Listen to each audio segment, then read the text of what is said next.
Hi, everyone. Welcome back to another show here with Veteran Lifestyle Magazine podcast. I'm Annette Wittenberger, and we are live. Thank you for tuning in. Ooh, I can't talk today. This is just real life. So I'm just going to tell you, it's been a day. But welcome back to our official live stream.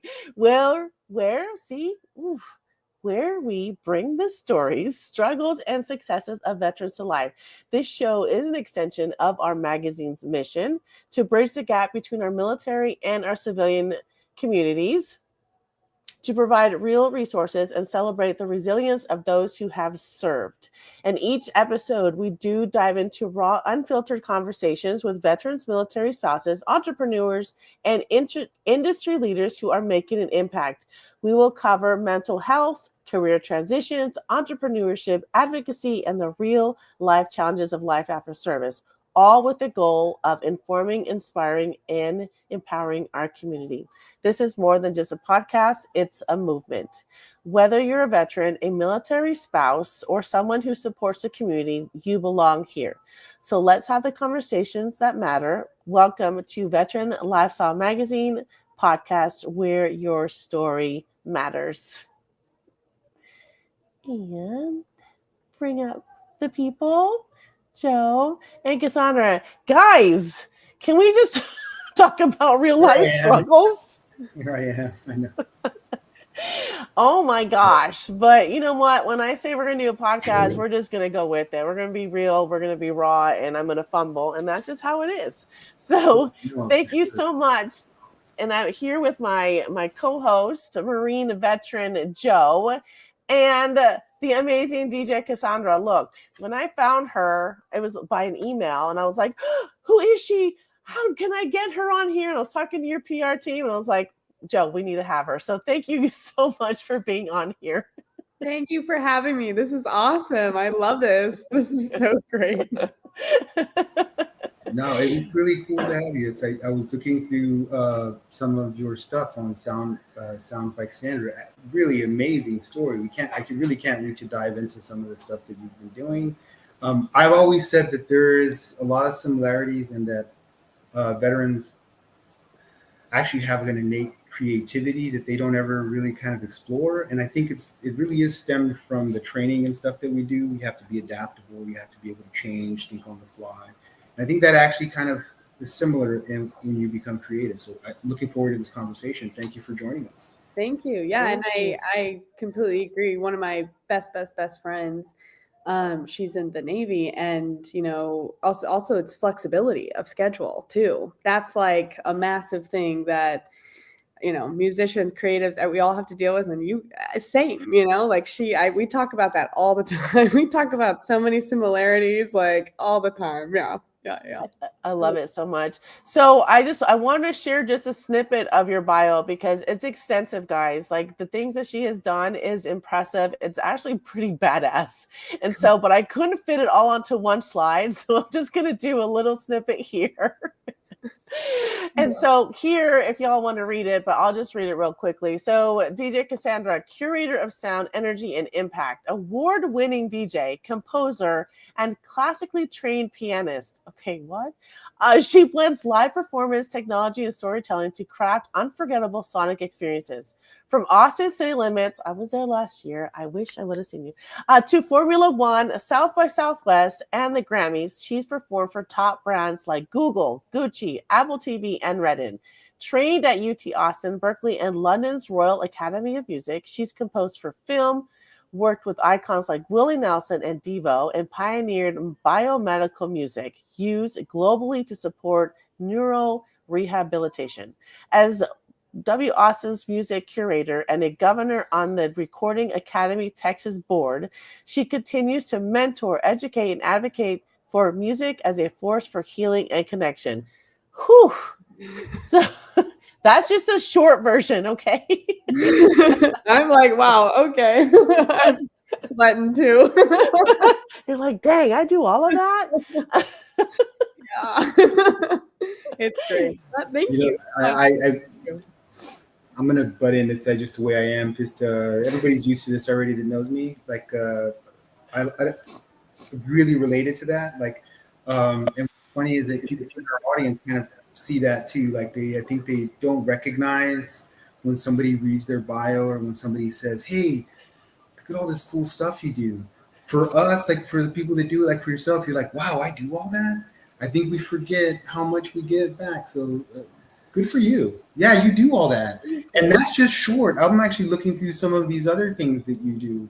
So yeah, you do a lot, and that's pretty awesome. So Thank you. Thank you so much. I love that. That's so true. Yeah, I also think, yeah, the more things that you do, the more people you meet, the more you start to learn things that you want to advocate for as well, and communities you want to advocate for. And so I think that's been like the really beautiful part is the more, I dive into things, the more I grow, the more I get older, everything. I'm like, okay, I have now a core belief system too, that used to be like, you're just a kid and whatever, and you're really just focused on like school and stuff like that. And then now it's like, okay, I'm actually part of the community. I'm a part of a community, and there are things that I, especially in the music industry, the mental health. I love that y'all talk about that too. I think that's incredible. So I love this. Thank y'all. So I have quite a few questions to ask you, but before I dive into that, can we just talk about how did you start this? How did you decide I'm going to be a DJ? Like I want to do music this way, because I don't know a lot of female DJs. I'm connected to one on Facebook. We never met in person, but we're connected, and I see how she has changed her career to start doing that. And then of course there's Paris Hilton. But I want to know about you. Like, how did you decide this is what I want to do and this is why I want to do it?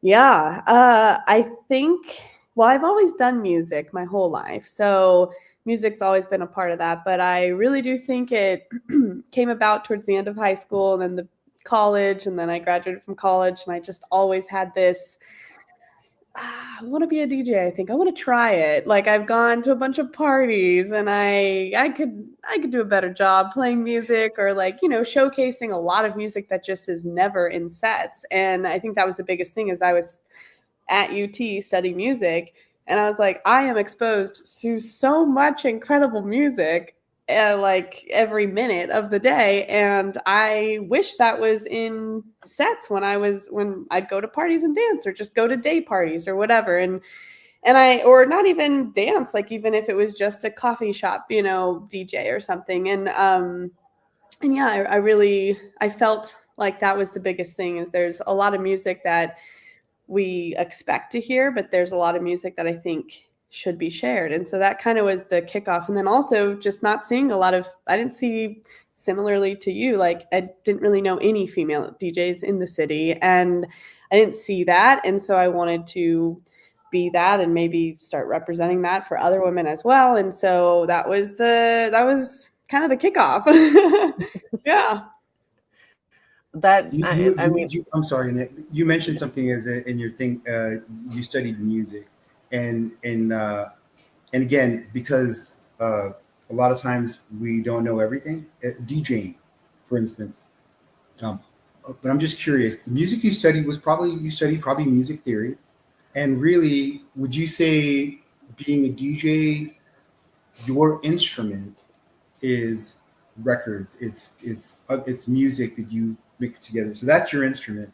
And I love that idea, because my son plays in a band, marching band.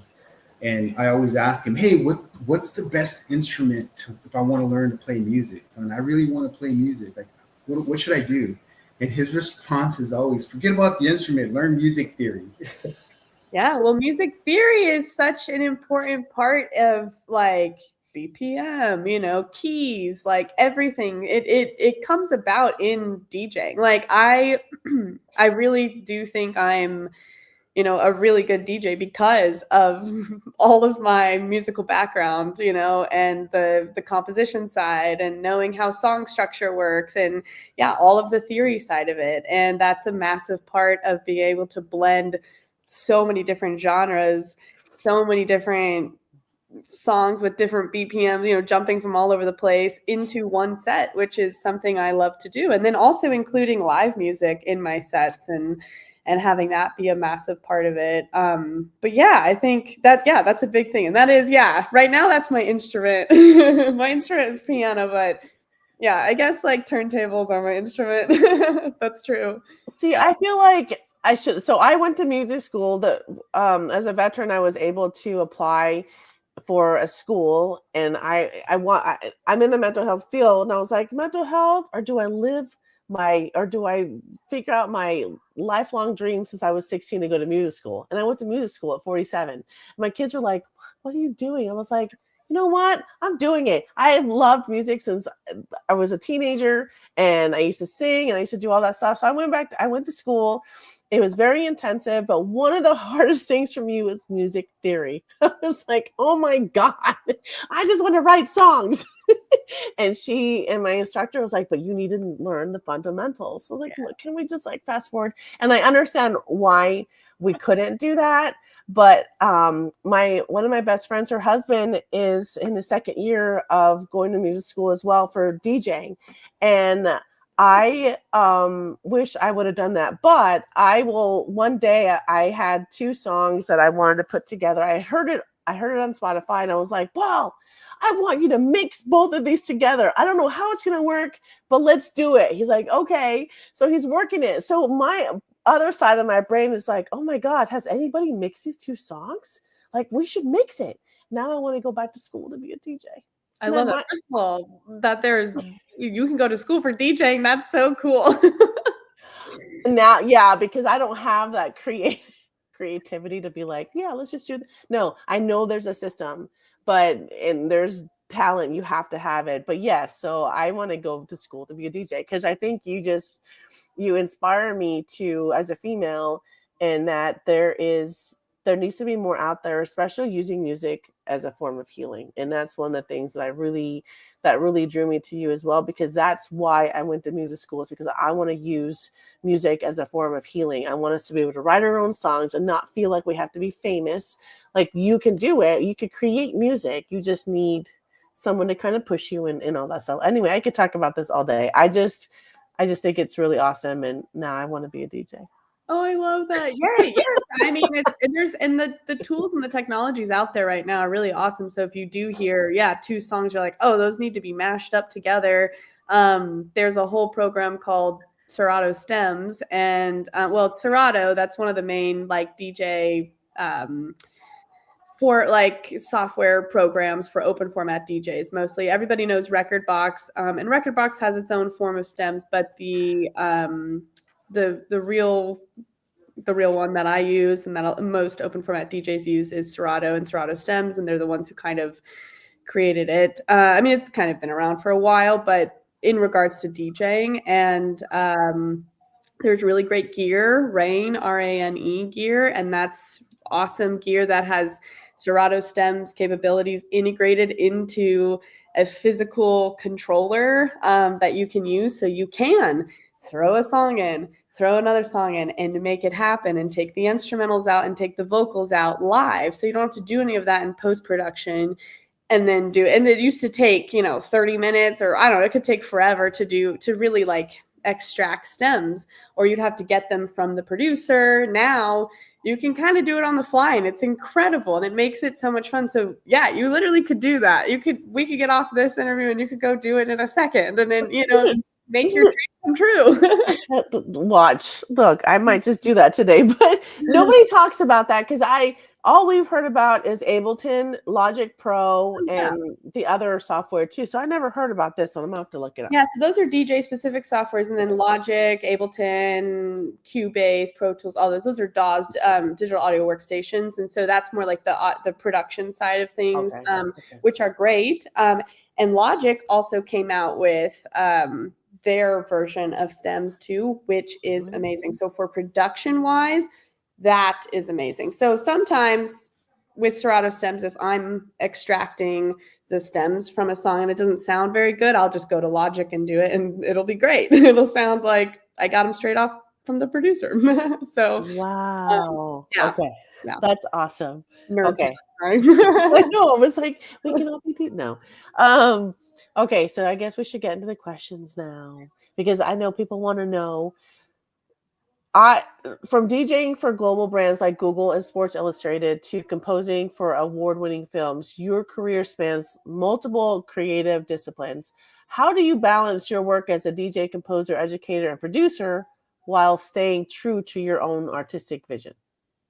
Great question. And I think that I ask myself that every couple of months. I reiterate and review what I've built, what I've done. I open up an old notebook and I'm like, oh, I did that. And am I on the path with the purpose that I want to do? And there's a great book called The War of Art that is about that. Um, and whatever you believe spiritually or not, it's more about like the why, and I think that's hard when you start working with bigger brands and clients, and who do you say yes and no to, and what falls in alignment with your vision, especially as a woman.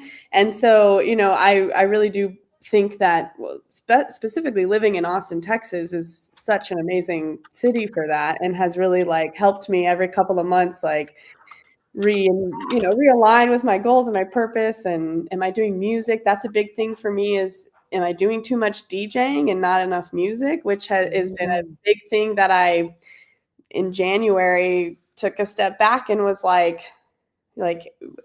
what am I doing? Do I love this still?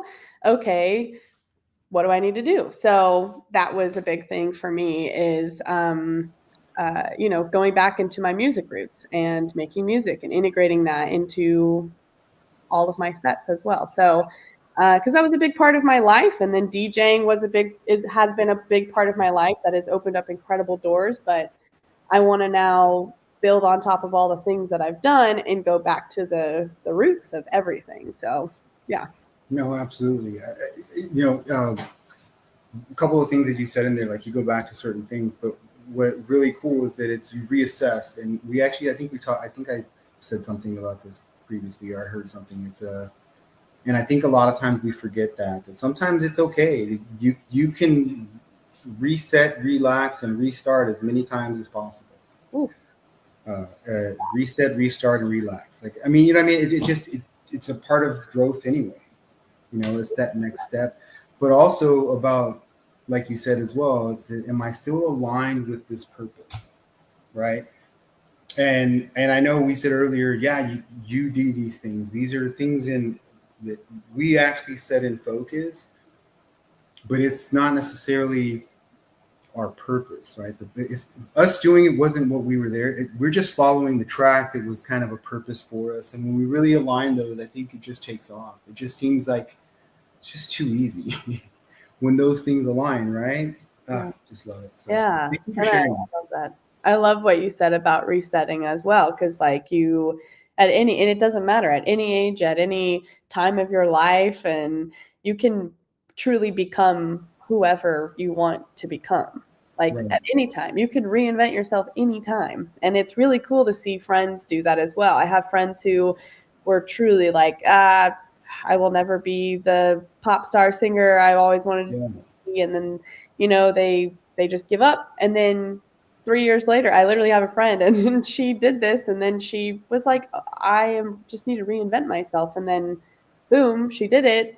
And she also played ACL. She also played ACL Music Festival, the same festival I played in October. And we were just we celebrated. We were so proud of ourselves, because we were like, we never thought we could do those things. But that's because she just was like, you know what? The last thing I want is to have any regrets. And so why not? Because we give so much value to strangers that we don't know and their judgments, when really nobody in the nicest way cares about you or what you're thinking. So do whatever you want, truly has been my motto. And then you end up inspiring others. She's inspired so many people from that story of just reinventing herself and revisiting exactly what you're saying, because it's your life. You can do truly whatever you want, and all of the things that you've done in your life only help build whatever's next. I wanted to share something because you said that it is inspiring, right? And I think when Annette first talked about doing a veteran lifestyle magazine podcast, I was like, oh, I'm totally on board, because that's been like the thing that I've been doing, right? I've been trying to figure out, how do I empower my veteran group, and how do I empower these things. So when we first started interviewing people in the music, I was like, I don't know how that relates. But then as I really broadened my horizon and the journey that we've all been on, like Annette, myself, other veterans, other just people that we've connected, what we realize is irregardless of what our choices are as far as careers, industries, whatever, we do the same things. Like, there are same basic tenets in everything. And I think the more we learn that, I think the better we realize, like, we're all doing the same thing. And I think that's pretty awesome. So thank you for sharing that. Thank you. You've nailed it. That's exactly it. We're all, and then we can all help each other too that way, whatever industry we're in. So yeah, agreed with you. Yeah. Okay, I want to ask you real quick, when did you play at ACL? Because I was there with the magazine all 3 days, and I couldn't hang with these 20-year-olds walking all day, every day. But when did you play, and how did I miss you? Oh, I played both Sundays. So Chapel Roan was on the main stage, and then I was on the bonus track stage. So I played literally right after. It was her, and then I think there was Dom Dalla, and it was her, and then, sorry, that's my dog. It was her, and then right after she was done, it was Dom Dalla and me. That was pretty much it. And it was the most amazing crowd ever. I had no expectations. I didn't know what to expect, and one of the highlights of my life. So yeah. That is so awesome. I stayed until Chaperone, but people showed up at like 9 a.m. for her, and she didn't play till 6 p.m. I couldn't hang, girl. I was like, oh my God, it was like 9 o'clock at night. I was so tired. Yeah, it was, that's what I was like. I didn't know what to expect on a Sunday at 9 o'clock or whatever it was. I think it was, like 8 or 9. And it was, and so I had no expectations, and then it completely exceeded my expectations. You were right there by Chapel Road. That is huge. There was a lot of people that were, and it was like a cool space because it was also towards the exit. Right. So like I was gathering, all these people were exiting, and they were like, wait, we could go hard one last time, let's dance. It was awesome. It was so fun. And so many people met each other on the dance floor, and I had people like out in the crowd from all different aspects of my life, from like this biomedical world that I was in, from the tech world that I was in, from the, music theory worlds I was in, from the teaching. I had students, every aspect. Like, I used to sell glasses out of a trailer. Like, every aspect of my life, they were there. And I was like, I'm still trying to, be in that moment. I want to backtrack a little bit, because you did say that you spend between Austin and London. Yeah. Are you an Austin native that goes to London? So you originally, I was born. So I just meant, I want to clarify that just to make sure, because I was like, that's got to be super cool that someone who was a DJ and wanted to do music as a kid growing up in Austin to actually play the Austin City Lights, and then have like those. That's got to be super awesome. Like, that's just pretty cool, right? In your home city, like the coolest festival. For me, that's like I don't know, me getting center stage at the Houston Livestock Show and Rodeo. Like, that's you grew up here. It's like, oh, I'll never make that, and then you're there. That's pretty awesome. It was surreal. It still is surreal. I'm still like, it's goosebumps just still thinking about it. I don't think I ever like really comprehended it still, because right after that it was like straight into a bunch more gigs, and and it just kept going, and then I was like, and I haven't really had time to really feel it, but it is surreal. But I grew up in a suburb of Dallas, and then I moved. My dad's job took us to London, so I grew up there. Like, my formative years were there, and then I went to UT. So I've been in Austin for 15 years. So I've wasn't born here, but I consider myself an Austinite now. But I meet the unicorns who are born, went to school here and still live here and working here. And yeah, and it's amazing. But 15 years is quite a bit too. So I mean, either way, you started in the right state, because I don't know if you know this, and I actually learned this from an Englishman, is that Texas is the actually most popular state in the entire world. It's like, and then Texans are proud of that, because like normally in Europeans and everywhere in the world, they know this, because they go, when you ask an American, like somebody from wherever in America, and you go, hey, where are you from? And they go, oh, I'm from America. But you ask someone that's from Texas, hey, so where are you from? And they go, I'm from Texas. Yeah, And and that's true. It's like, this is a whole different thing. So that's kind of cool. Yeah. I always am like, I'm from Texas. It's a fun thing. And then it's always the question that's like, are there real horses and like rodeos and rolling tumbleweed? And I'm like, I mean, yeah, depending on where you are, yes, there is.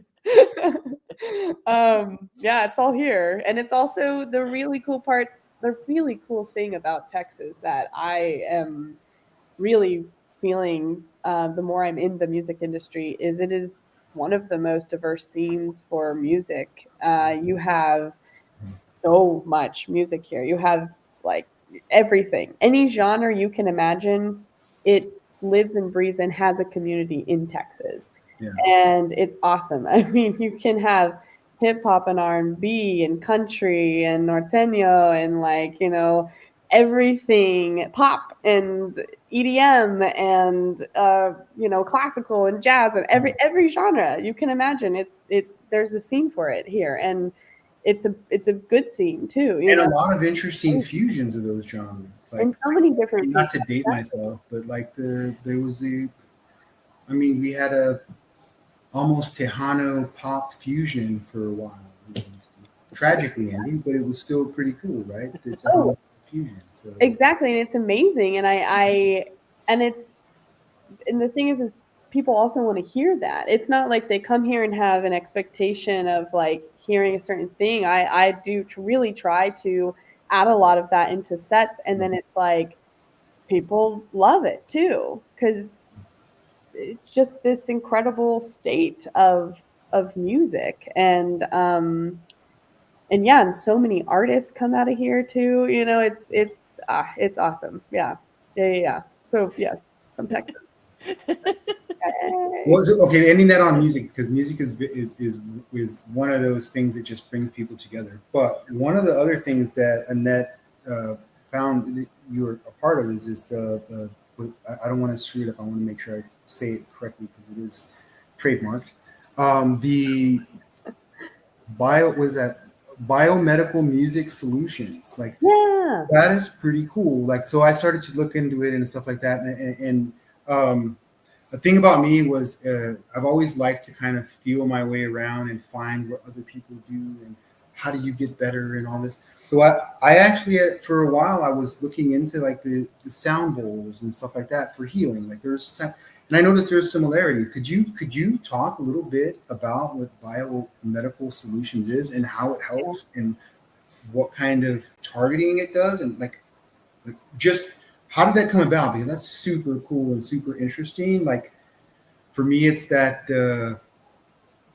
something that we knew was therapeutic in a way, and we're figuring another way to put it together technologically, right? Like it's that in a positive way, right? It's a similar thing. So I'd love to hear more about that, please. I love that. Yeah. So a lot of people there's different forms of music healing. So there's, your drones, your sound bowls, your meditation music. And that's more vibration based. Yeah. And that's incredibly powerful in healing in its own right in different ways. And then there's music for rehabilitation purposes in clinics, in hospitals. And that's something that we kind of coined and created.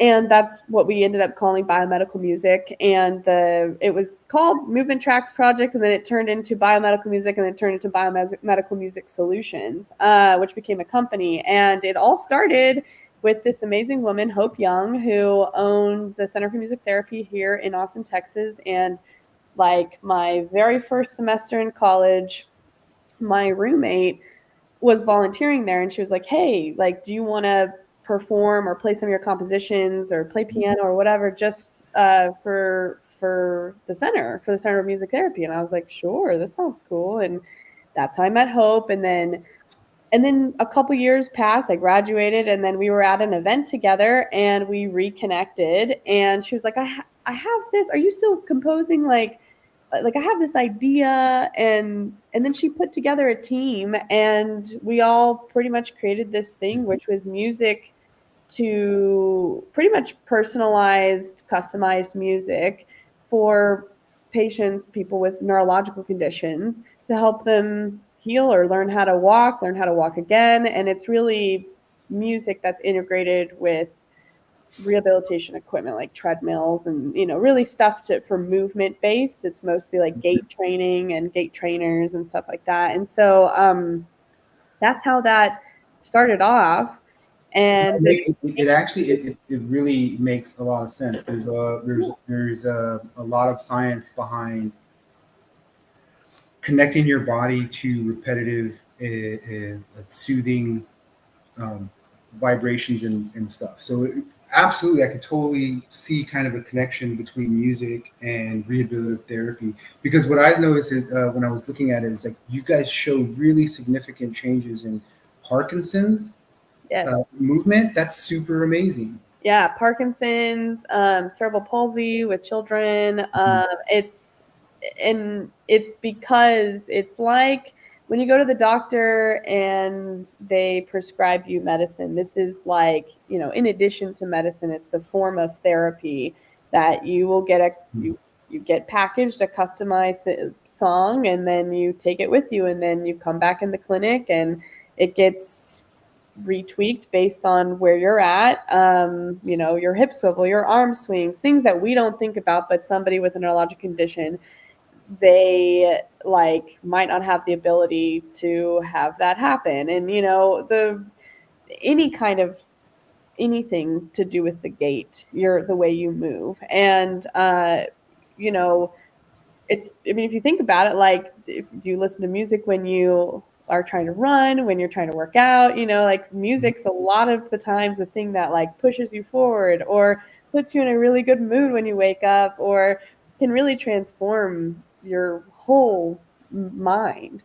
And it's also the thing that I think the only thing that can heal the brain from trauma, from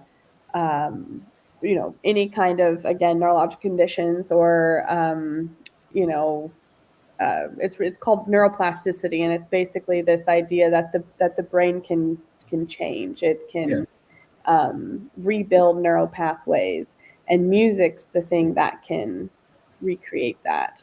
You have a roadblock in your brain, whether it's an actual roadblock from anything, or it's something neurological or something mental, anything, and it can create pathways around it to be like, okay, that's a traffic jam, we're going to go around it and do this, and then rewire the brain. And that's exactly what happens. And it's pretty cool that we can rewire the brain, because I think I think that gives us hope, right? Because we all know all of the brain cells that we have killed. Yeah, well, and I also right? Which gives you a positivity that, you know what, no matter of all those horrible choices, if I am able to rewire my brain, I can still continue forward. I just think that the human body and the stuff that we've just barely starting to tap into, about the power of our brain, and the way that it just, our body in general, the way it adapts and it continues to push us forward, which is funny because it's like, sometimes we need to have that just mental capacity to do that. I think we forget how amazing we really are as a creation, in our ability to be resilient and to move past and to adapt and to just get better, right? Exactly. On all aspects, physically and emotionally and mentally. I think this is, all of that is super cool. So I think this is really awesome. Thank you. Yeah, no, it's fascinating, and I do think it's what helped me on my journey with mental health as well, because it was like, oh, okay, we all used to think, oh, once you learn something, you can never break an old habit, you can never change, you will be that forever. And then all of this new information came about with neuroplasticity and rewiring the brain, and boom, and it's like, wow, and we are those beings that can actually do that and change. So and I want to put a caveat on here, because I know for a fact that we tend to have some very scientific people, and they're going to be listening to us, and they're going to be, oh, but science. So even without all the science that we're talking about, if you just go to the very basic of music, it's still awesome because it makes you feel good. And I think sometimes we don't appreciate the power of just feeling good, of listening to something that just makes you feel good. Yeah. And I want to say with that, so I was listening to your playlist yesterday on Spotify, and I was feeling really crappy yesterday, and I put it on, and I just kept looking back at Spotify going, that's what? So your music made me feel good yesterday. Oh, thank you. It did. It's just that talent and just, so he's right. And I try to start off with music every single day. At least a song. I always open up Spotify while I work, because it just changes your mood. It changes your whole mood. And so, and your playlist yesterday changed my mood. So thank you for that. Thank you. I love that. No, absolutely. I mean, it's just, people don't realize what music can do for your soul. So I try to start off with salsa music in the morning because it's so fun. And it it's just you can't not smile, No. and then I go into different pockets of the day. I'll listen to lo-fi beats, so many different things, deep house, whatever, so many different genres, jazz, maybe when I'm cooking, I don't know, but it's very impactful. I love that. Yeah, it really is. I have a pre-programmed station. It's my channel 7. Channel 7, and I play smooth jazz on it.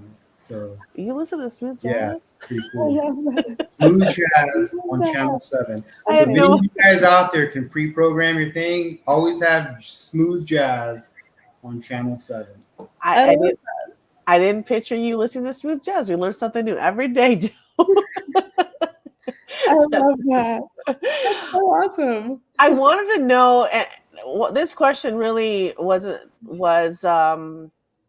impactful to me only because, one reason, because I remember Chapel Roan, when she got on stage and she won an award, she went and advocated for musicians. And I was like, we just needed to start with one person.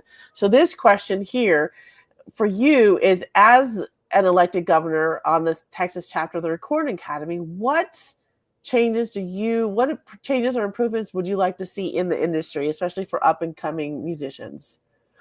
Oh, yes. Well, I think, like I was saying, I think it's been really awesome being being really involved in the music industry on so many different levels. And I think something that so many of us believe in, especially myself, I really believe in music education.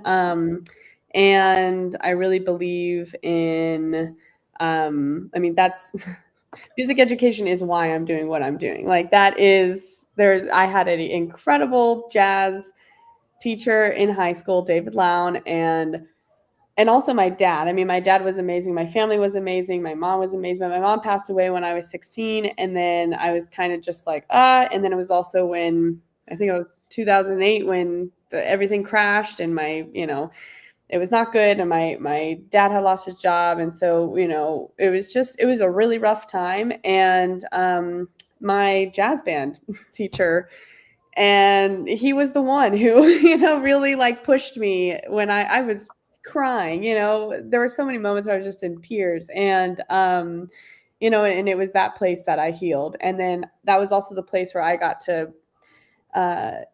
connect with my dad too a lot. was through music, because he's an incredible jazz piano player. Even though he might not think so, if he's listening, he's so great. And so it's so fun to like work on solos together and like, you know, break down music and then practice for big band, you know, shows and stuff like that. And so it was that transformed my life, and having that in the schools was just very important to me since day one. But then also, yeah, mental health is a big thing for me.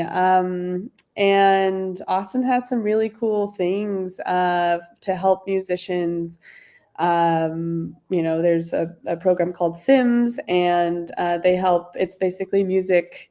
It's mental health care for musicians, and you know, to make it affordable, to make it accessible, and I think those are really important things. There's also a lot of, you know, other advocacy work in regards to like rules or like AI, like with all these new things that start coming out, you know, making sure that there's just gray areas from new technologies, and how do we use them? How do we protect artists? How do we protect the creative process? How do we do that? So you know, and there's just so many levels of different places in the music industry. And I think when we all just get to come together and talk about it and understand each person's process, like a DJ's process is so different than the producer's process, is so different than the songwriter's process, so different than the actual performer's process, or a touring musician, or the licensing and contracting and, you know, person, the sync all of that. There's so many roles in the music industry, and everybody has an incredible opinion. And so it's yeah, but for me, I think, yeah, education and mental health care in the music space is just, yeah, really important to me. No, I Yeah. and I Sorry. Oh, no. I was just gonna follow up like I mean, it's it's in every industry, right? Like there's just like every place we seem, and the more I kind of hear, and the more we actually kind of bring people in that are doing different things, there's always like a mental health aspect, and it's just kind of like, man, when are we gonna get this figured out? Like when is it not gonna one, not be kind of hidden, and two, when are we really gonna address it? It's just insane how many different arenas have mental health things Yeah. that we really need to work through. And again, I think it just goes back to, we just have not, we still haven't come to the realization that we need to teach coping skills, that people need to understand how to let stuff go. Like we need to really learn how to talk to each other again. Like I think we've gotten into this false belief that it's okay to let inhibitions go when we communicate with one another. And when you get into the mental health aspect and you start talking to actual therapists and you start doing work, therapists actually start to teach us that no, lack of inhibitions doesn't make you transparent. Lack of inhibitions and just saying whatever the heck you feel doesn't make you true. It actually is the opposite. It is our inhibitions that make us human. It is our ability to not say everything that's on our mind. You know what I mean? Like, and not do those things. I think the more we learn that, the better our mental health will Yeah, I think be. yeah, well, and I think it's about connecting with different people at different points in your life as well. Cause like I know friends of mine from 10 years ago, they were friends of mine from 10 years ago, and I have a different friend group from now, and that's because I've changed. And you know, we all have different like inhibitions. We have different thoughts, we have different feelings based on different parts of our life, where we live, like all of that stuff, our experiences. And I really do think, yeah, I mean, I 10 years ago didn't believe in mental health at all. You know, I was like, I'm not sad, and anxiety, what's that? And OCD, what's that? And trauma, what's that? You know, but then I And I lived with somebody, my roommate at that time, and it was like right after college, and she was telling me about that. And that was the first I ever heard of depression and anxiety or ADD or ADHD or OCD or all these things. And bipolar 2, the different bipolar, and I didn't know what this was, but that's because I didn't know. So I didn't believe in it. And then I started learning about it. I started experiencing it. I had a wonderful human in my life can tell me about Sims and say, hey, like, you should talk to a therapist. Have you ever tried that? And then Sims, it was really affordable and accessible. And so they just paired me up, and it was something I could afford. And I was like, okay, I'll give it a try. And then it's changed my life. And oh my goodness, like, has it changed my life, And then you find other people who are dealing with the same struggles, and you can talk about it, and then we can stop having, like, judgment on a lot of these things, because it's like you go to a doctor for a cold, you go to a doctor, it's the same thing. We're okay, and it doesn't have to be for forever too. Some of the things like that I've dealt with, mental health struggles, they had it lasted for 6 years, and then it was done magically. Like, and I was like, wow, I think, okay, either I've healed or I've had, like you were saying, better coping mechanisms, better coping skills to deal with it. And that's growth. And it's very neat, and I really do like the era we're living in with less stigma around mental health. It's beautiful. It's so beautiful. But by doing things like y'all are doing, talking about it, and people don't think that they're the only ones and they're alone. No, we're all struggling with it. But of course, online, on social media, we're only going to show the best parts of ourselves. And it's like, I try to tell my music community that all the time. Sometimes I block my own friends who I know are struggling, when maybe I have something good happening to me, because I don't want them comparing, because they don't know the struggles that it took to get to that one ACL gig. Like, how amazing was that? But my gosh, nobody knows all the crazy stuff that was going through my mind and my body and everything. And you just saw that. How cool was that opportunity? So, Actually, I mean, I appreciate that, and I'm going to push back on you on this one. I actually think those people that truly are in our circle and truly in our life, that want us to be successful and want us to go forward, want to see the wins. Share the wins, but maintain that humbleness that you have, because I think in the end, like, yes, I think I go through that process too. Like earlier when we were talking about, like, I wear a lot of hats, there's a lot of stuff going on, but I don't ever feel that way, because I like the idea of when stuff happens, everybody that I was present and a part of it, and that we all did it together, right? Yeah. Like, I like that idea, like, that we can do it together. Sure, I'm sure there were leaders there, but the real leaders are the ones that nobody knew about, right? They're the ones they're just doing and that is so many crazy people. Yeah. And I love literally what you said, because it's like, what all of my successes, it's not just me. Oh my gosh. Not at all. City of I Austin. said that the other day, like, the world beyond. I hardly talk about a lot of the hats I wear, but like, I want to shout out, because like Brandon Harris actually asked me to do something with him, and I'm collaborating with him. We're having our first thing tomorrow. It's like a veteran first responder cigar night. It's really cool here in Chelan, right? But I love that he asked me, and I thought that was cool. Put a title on it. He's like, he's the director. But for me, it was like, no, man, this is the only reason he's asking me to do this is because it looks like there's a semblance of success, that I am doing these amazing things.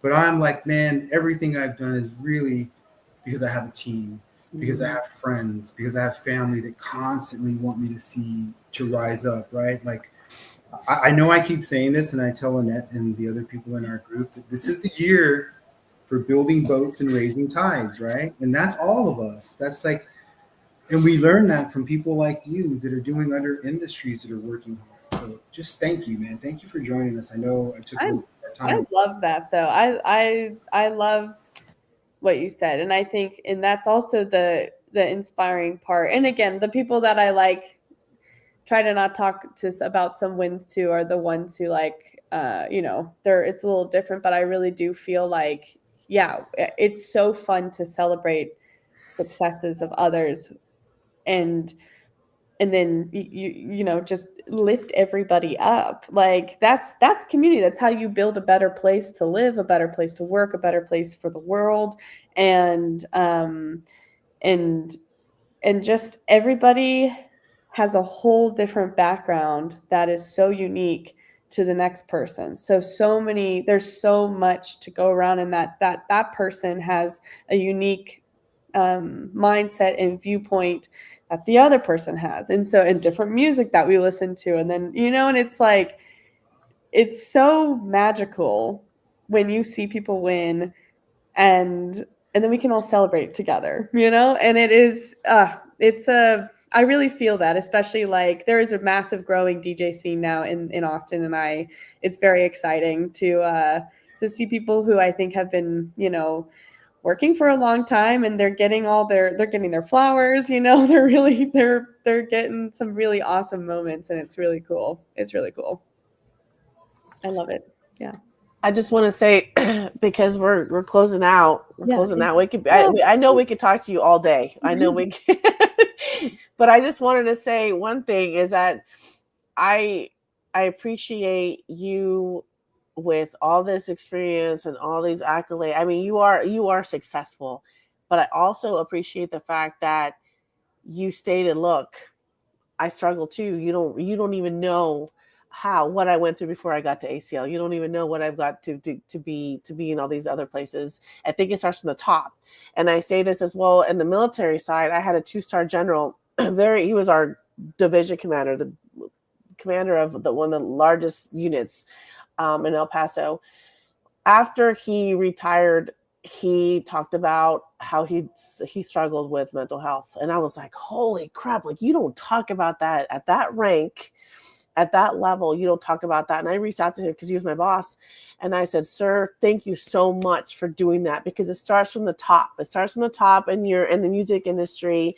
It starts at the top in the military, so that other people that they're subordinates, not beneath them, but subordinates, they need to see that at our level, like, oh my gosh. So if he could talk about it, we could talk about it, they could talk about it, like it just, and then a trickle effect. So I appreciate the fact that you're willing and able to talk about that. I got my successes, but I had my struggles, and it's so hard in either the music community or the military community. We're still working on talking about mental health. It's just still not, there's still a stigma, there's still suicide and all that. So, but we just need to continue the conversation. So I appreciate you for taking the time to be with little old us. And I'm so honored. This is so wonderful. And I love what y'all are doing. So I think this is, great. And I I know whoever's listening and watching or whatever, like I really do think like I learned something, from all these things, and then we just pass it on, we pass it forward, and we build we just, like we're saying, build a better world, we do. Change the stigma, No, I appreciate it. Yeah. I want to know, so where can we find where you're going to be at next? Because I'm in Killeen, so I'm only an hour from you. And Joe's in Houston, so he's only 2.5 to 3 hours away. So, like, we want to go watch you do your thing. So, how can we find out? I love that. Yeah, well, I'll probably be doing. So I'm closing out like a really busy year, and I'm doing a couple more private events. But then this summer, I'll probably do some pop-up shows around Austin. So just on my Instagram, DJ Cassandra, that's the best place to find what's happening. Yep, it just popped up. I love that. Yeah, quick. That's the best place to find where I'm at next, what I'm doing. And then really this summer, I'm sticking true to a promise I made myself like 5 years ago, and I'm making just a bunch of music. So I'm trying to, just get back to those roots. So yeah, but that's the best place. Instagram. Okay. Awesome. And then you guys here on Spotify, go find her, listen to her stuff. It's just so magical. You need to just play it in the background and just do your thing. So again, thank you so much. I have to do my closing thoughts to make this official, but I appreciate all of you. Thank you for having Thank us. you all so much. Thank Bye, you. Cassandra. Bye.